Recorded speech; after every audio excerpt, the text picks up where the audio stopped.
SBS 뉴스입니다. 한일 군사정보보호협정 지소미아가 내일 0시에 종료되는 가운데 청와대가 어제 국가안전보장회의 NSC 상임위원회를 열고 관련 사항을 논의했습니다.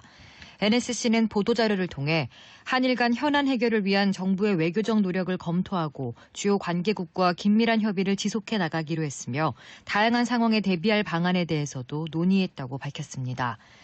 미국이 종료 방침 철회를 압박하고 일본과도 막판 외교 접촉이 진행되는 상황에서 종료 방침을 확정 발표하기보단 끝까지 노력한다는 결론을 강조하려는 의도로 해석됩니다. 정부 고위 관계자는 일본 측의 해결 방안을 최종 제시하고 답을 기다리는 상황이라고 설명했습니다. 일본 정부도 어제 오후 총리관저에서 NSC를 열어 대응책 등을 논의한 것으로 알려졌습니다. 강경화 외교부 장관이 어젯밤 폼페이오 미 국무장관과 전화통화를 했다고 외교부가 밝혔습니다.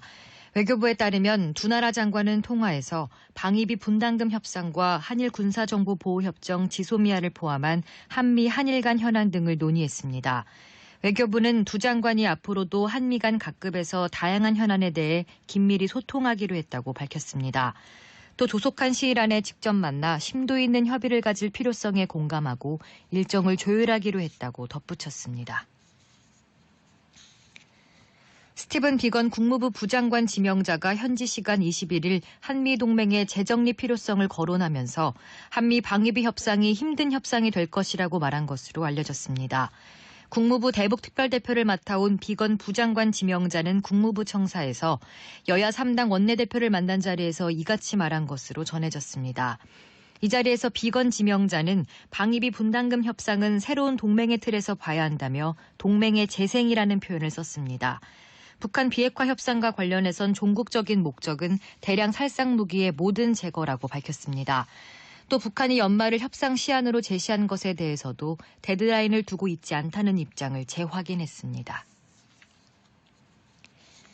유재수 부산시 경제부 시장이 어제 오전 검찰에 출석해 18시간 가까이 조사를 받고 밤늦게 귀가했습니다.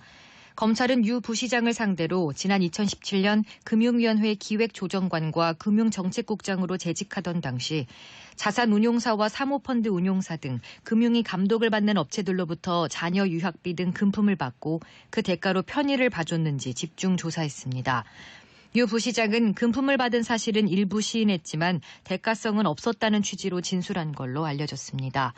검찰은 유 부시장의 비위 혐의에 대한 조사와 함께 지난 2017년 유 부시장에 대한 청와대 특별감찰반의 감찰이 중단된 경위도 수사하고 있습니다. 하청업체로부터 뒷돈을 받고 회사 자금을 빼돌려 거액을 챙긴 혐의를 받는 이명박 전 대통령의 사위 조현범 한국타이어앤테크놀로지 대표가 구속됐습니다.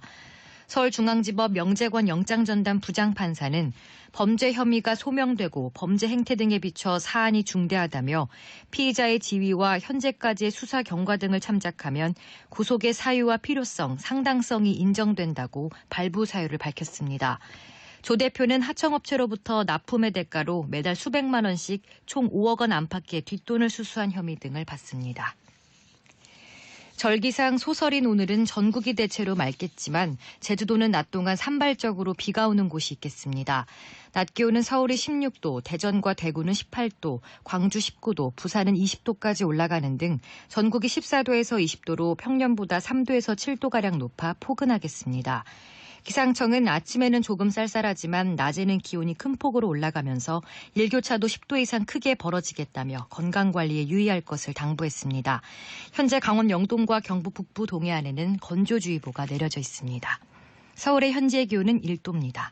주시은입니다. 뉴스를 마칩니다. SBS